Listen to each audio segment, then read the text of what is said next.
first question is going to come from Carlos Toro from Fightful. Please go ahead. Hello, and thank you, everyone, for giving time to talk to us. Chris, it's been almost two and a half years since you fought Deontay Wilder, and then you returned last December. How did it feel being back in the ring after such a long layoff? I was actually the main event that night. I was literally the last fight that night while the people were putting the chairs up and stuff like that. So it was a very, very humbling experience. It was nice being backstage and watching everybody fight and Wilder fight and just, I don't know, the atmosphere. I missed the whole atmosphere, the whole camaraderie that people had in the backstage, you know, all the boxers and stuff like that. But it felt great being back in the ring, man. I didn't feel no ring rust. I felt the one thing that I did feel the most is the excitement, all the commotion, all the people. So I was more than ready and happy to fight that day. You know, you're approaching 40 years old. I mean, the heavyweight division has gotten a huge boost in momentum with several big fights in the last couple of years. Do you look at this, I guess, current run that you're having as maybe perhaps your last chance at getting another shot at the world heavyweight title? No, absolutely. Well, you know, I am approaching 40 years old. Thank you for reminding me of that. But, you know, like you said, I have 2 years off, and in between I took some time off. So I don't feel like I'm so much of a beaten or a worn fighter. And, yeah, absolutely, this is my last title run. This is my absolutely last title run, and I have to make it count. You know, I'm in boxing now I'm in a boxing game to leave a legacy and to leave something behind, man. I don't want to go out the way I did in my last fight against Wilder. So, yeah, I'm chasing a title. This is my last title run, and I'm going to give it hell, man. I'm working my butt out because, hey, it's better late than never. By the way, I think you're only 38, right? So you know, at that point, we don't just round up, because I think by the time you're going to be 40 or well before, you're going to be heavyweight champion again. So let's not round up. Let's round down. Exactly. I strongly agree with you, Mr. Schaefer. You know, I have experience. I have the ring knowledge, and like Schaefer says, you know, let's round down. The reason being because I have the ring knowledge. I have the ring smarts. Ladies and gentlemen, if you have any questions at this time, please press star 1 on your telephone keypad. Again, if you have any questions at this time, please press star 1 on your telephone keypad. And I'm waiting for callers to join the queue at this present time. So our next question is going to come from Xavier Porter from the BrooklynFights.com. Please go ahead. Hey, Chris, how you doing? Pretty good, brother. How you doing, man? All right. Going into this fight, what is the mindset in a sense of, are you looking to just, you know, get yourself back into the heavyweight title contention? And if you get a victory on Saturday, who are you looking to face next? You know, first and foremost, you know, I'll fight anybody. I'm not looking for one name in particular. The one thing that I am looking for is to stay busy this year, because I want my name to resonate through the heavyweight division.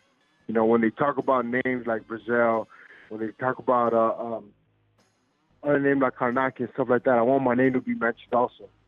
And yeah, and it's a great time. It's a perfect time to come into the heavyweight division again, because yes, all these fighters are making names for themselves, and the reason being is because Klitschko's out the picture. Ever since Klitschko was out the picture, these titles just opened up, and a lot of fighters were more hungrier to get one of those titles. So that's it's a beautiful landscape right now in the heavyweight division. Even though the fights that we want to happen is not happening, God willing, it's going to happen soon. But first, I got to throw a wrench into that chain. Now, you know, there's the nightmare. You always come to bring it. You know, you always give your all. You know, we should expect that going forward, not only with this fight, but with everything else, correct? Well, absolutely. But the main thing now, like I said earlier, I have a little more knowledge than most of these fighters. So it's time to be a little bit more smarter, not take unnecessary punishment, unnecessary punches. So it's time for me to incorporate a lot of my boxing skills that I do have that I've never really used. And so it's time for me to fight a little smarter. And when the going gets tough, and it's time for me to get the nightmare going, it'll come out without no problem. Your time away from the ring, how much did that help you prepare for this fight and going forward with your career? The time away from the ring, you said? Yes. Oh, the main thing is the time away from the ring gave me time to see everything in perspective. As far as my boxing career and as far as my family, as far as life, man. The way I see it now, man, we have one life, man, and we got to do it right, man. You got to leave a legacy. You got to leave something behind. Can't waste my life. So I'm a big Mexican, and I'm lucky and I'm blessed to have had a father that stayed with me and made me box when I was a kid. So it's time for me to do something with it. So that's why I want to leave something behind. This is my last run, like I said before, and I got to make it happen. All right. Well, I wish you luck on Saturday, brother. Thank you, man. Hey, have a good day. Our next question is going to come from Jake Donovan from theboxingscene.com. Please go ahead. All right, thank you. No problem. Keith and I both balled in with boxing scenes, so I don't mind the comparison. Chris, you kind of made light of the fact that, you helped close the Staples Center in your last fight. This fight is on pay-per-view, so how much more important is it for you to kind of send a message that this isn't just like a last comeback tour, that you're really here to be a contender? It's very important, man. Like I said, I have to make noise in the heavyweight division. I spoke to Al before, and I told him, man, I'm not in here to just make money. I'm in here for a reason. I'm in here for a legacy. I'm in this for a title. And the one time, if I look bad and I look stupid in the ring, man, I'll retire. I don't need to be in this sport to make it look bad, to make myself look bad and make the sport look bad. So, this run is very important for me. Very important. It's very important. This is actually, as you said, too, it's a great time not just for the heavyweight division. but boxing in general. There's fights on every network. And do you see it? Do you see a way to kind of use it to your advantage that actually the top heavyweights aren't fighting each other? Because it seems like everyone's getting a shot these days. You know what? Absolutely, man. Because there's more than enough heavyweights out there to make noise with. Why can't I fight every 2-3 months and fight a heavyweight? There's plenty of heavyweights out there to make noise with. There's plenty of good heavyweights, not just heavyweights, but good heavyweights, skillful heavyweights, heavyweights with names, heavyweights that know how to move, heavyweights that once played basketball, now they're boxing because they have no other choice. So the boxing landscape, the heavyweight landscape, it's in as best it's been in years. I believe that has a lot to do with PBC, the way PBC presents fights, the way PBC make fight happen. If you notice in the beginning of PBC, there were a lot of young fighters, up-and-comers, a lot of up-and-comers. And now those up-and-comers, now they're champion. Spence was one of the first ones that was up-and-coming on PBC. And now he's in the brink of being a star. So boxing is in the best part right now that it's been, thanks to PBC, and also MMA is losing a lot of fandom. All right, very cool. All right, thanks, Chris. It's good to have you back, and best of luck this week. Hey, thank you, G. Have a good one, man. My pleasure. Our next question is going to come from Keith Buhari from PBC. Please go ahead. Yeah, hi, Chris. I was wondering, you mentioned this being your last run and doing it right. Could you tell us specifically what changes you've made this time in preparation for this fight? The main thing is that I know that Jean-Pierre is a very crafty fighter, very a young fighter and a fighter that's very hungry, and for that reason alone, man, I had to get my cardio up. I had to make sure that I started boxing again.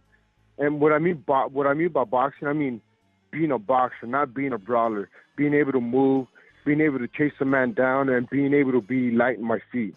because this man he's a good mover. He's a good fighter. He's one of, like I said, one of those crafty fighters that are gonna try to stick and move type of things, and I'm gonna have to be chasing him down. So I got to make sure that my cardio's up. I have to make sure that I'm able to go the 10 rounds at the pace that I want to go.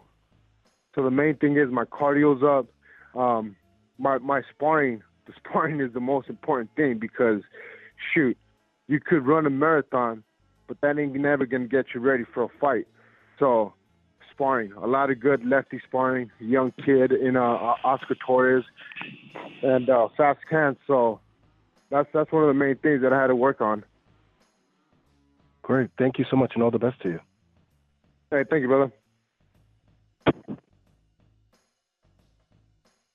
And that's the last question for this group.